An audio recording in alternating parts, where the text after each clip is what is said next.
U bën një koqer të Bashkimit në Prizren. Problemet me semaforin e palestrës Karagaçi në Pej shtyen verdhezinjët që ndeshin e gjirës së 21 në Prince Cafe Superligën e Kosovës në basketbol si vendas ta luajnë në Prizren. E pas fillimit të barabartë ishte Bashkimi që krijoi avantazh në 10 minutëshin e parë. Prizrenasit e mbyllën me 7 pike përsi këtë qerek. E periudha e dytë i takoi Pejës, ani pse për 9 pike fituan këtë pjesëlojë, pejanët shkuan me vetëm 2 pike përsi në pushim pas performancës më të mirë të arpagjekëve në fillim. E përsia shpeshherë ndryshoi krah në qerekun e tretë. Por ka fundi Bashkimi shtoi efikasitetin për të krijuar avantazh prej 5 pikëve 10 minuta para fundit. E Peja aty nuk arriti më shumë se sa t'i barazoi shifrat.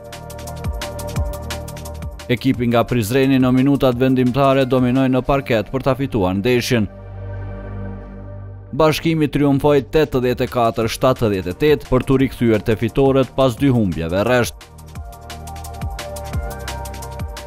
Eric Kops me 24 pike 9 kërcime kontribuoi më së shumti në fitoren e prizrenasve.